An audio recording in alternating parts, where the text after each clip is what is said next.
Bonjour à tous et bienvenue dans votre épisode de l'actualité blindée. Aujourd'hui nous parlerons MBT, c'est-à-dire les Main Battle Tank, traduit en français par char principal de combat, parce que toutes les personnes qui regardent ne savent peut-être pas forcément ce que veut dire MBT. Bref. On se retrouve aujourd'hui pour parler des dernières nouveautés sur nos jolis chars modernes. Et on va commencer, attention, mettez vos chapkas, par du Made in Russia. On va débuter par le T-14 Armata, dernier bébé de technologie blindée de l'armée russe qui, souvenez-vous, avait fait forte impression à sa première présentation en tombant en panne en plein défilé de la victoire.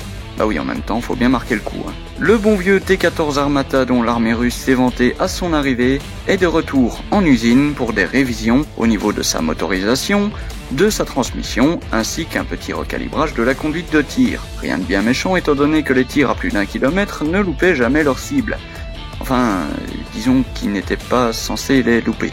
Bref, la remise en ordre du T-14 dont la fin était prévue pour 2020 a été repoussée pour 2022. Les usines n'arrivant pas vraiment à se mettre à la page car vous imaginez bien que de passer des T-90 technologiquement rustiques au possible et d'un coup partir sur un MBT à la technologie de pointe, ça chamboule un peu les fabricants et les usines ont du mal à faire le calibrage des chaînes de production. Notez aussi que le coût exorbitant de l'engin n'aide pas vraiment non plus. Alors, nous passons désormais à notre prochain MBT. Celui-ci a bien failli passer dans le prochain épisode du char inconnu tellement son nom était chelou. Attention, je peux vous le dire, vous êtes loin d'être prêt. Posez votre verre avant de tout recracher sur votre écran de préférence. Il s'agit d'un char principal de combat turc.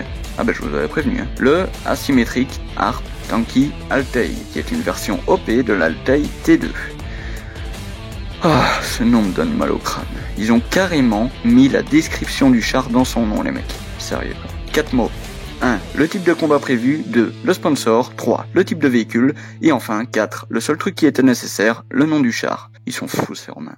Ce nouveau MBT fraîchement sorti des tréfonds de la Turquie n'en a pas l'air mauvais pour autant, du moins sur le papier, car il ne s'agit encore que d'un démonstrateur. Après les affrontements chars contre fantassins durant le combat qui les opposait à l'État islamique, les Léopard 2A4 allemands utilisés par l'armée turque se sont révélés un peu mal foutus pour le combat urbain. Du coup, ils ont décidé de changer de crèmerie avec du homemade. Alors char turc, on s'attend à un truc bizarre, mais en vrai il est pas dégueu, et en plus il a l'air bien pensé. Donc 5 étoiles sur TripAdvisor. Il comprend un blindage travaillé en conséquence avec des rajouts de grilles anti-hit sur les flancs et nuques de tourelle ainsi que sur l'arrière de la caisse afin que les équipages voient les missiles Cornet d'un peu moins près. Il possède donc un blindage réactif, compartiment moteur avec blindage multicouche, une lame de bulldozer à l'avant pour ramer les barricades et les obstacles en mode Rejbi, un système de détection de laser et autres pointeurs histoire de calmer un peu les joueurs au snipe, ainsi qu'une magnifique 12-7 soviétique téléopéré en toit de tourelle. Ah, la DSHK. Que je l'aime. Oula, on va se faire striker. On passe au prochain MBT qui est encore une version urbanisée. Cette fois, c'est le Challenger 2 qui reçoit une nouvelle amélioration ou une conversion en blindé de combat urbain. Mais bizarrement, c'est à peu près la même chose que les Turcs. Alors, qui a copié qui? J'ai déjà mon idée, mais je ne dirai rien. Je pense pas qu'on ait besoin d'une 3e guerre mondiale pour l'instant. Notre bien-aimé Chali a reçu son kit nommé sobrement Street Fighter 2. On dirait un nom de film. Avec une lame avant, un joli petit camo urbain pas dégueu, une caméra 360 en toit de tourelle ou un drone embarqué qui peut donner une vision périphérique des alentours. Plutôt pratique. Il reçoit également de nouvelles optiques Iron Vision, dotées d'un système de vision électro-optique et d'une vision infrarouge améliorée. Pour ce qui est du drone, il s'agit d'un drone terrestre déployé depuis le char qui peut aller explorer les rues adjacentes comme le ferait un fantassin conventionnel. Et son dernier équipement est un lanceur de missiles anti-char Brimstone. Toutefois, en attendant un financement, il tient plus d'un concept que d'un véritable char en partance pour le four. Ensuite, la mobilité stratégique des MBT par voie ferrée en Europe est un peu merdique. SNCF représente, on est là. En effet, une bagatelle de 6 milliards d'euros européens sont nécessaires pour améliorer les voies ferrées car les chars lourds et surdimensionnés des États baltes ne peuvent pas circuler sur route, mais ils sont tenus de rester loin de la dite ligne de front. Car pour le moment, ils sont pas fort copains avec la Russie, et Dieu sait que se prendre un coup de patte d'un ours en colère, c'est pas fort conseillé, surtout si l'ours est russe. Bref. Les chars baltes, dont certains approchent les 70 tonnes, sont relativement compliqués à mobiliser rapidement par voie ferrée. C'est pour ça que très exactement 6,5 milliards d'euros, qui vous en conviendrez n'est 3 fois rien, 2 mois de salaire comme on dit à l'Elysée, devraient être débloqués pour financer une mise à niveau du réseau ferroviaire des États baltes, pour ainsi faciliter un déploiement un peu plus rapide des forces blindées. Bon, clairement on se fout un peu de la gueule des autres parfois, mais j'ai entendu dire que dernièrement le programme Scorpion, dont on a parlé il y a pas si longtemps, avait accouché d'un truc un peu chelou. C'est pas un char, en vrai je sais pas trop ce que c'est.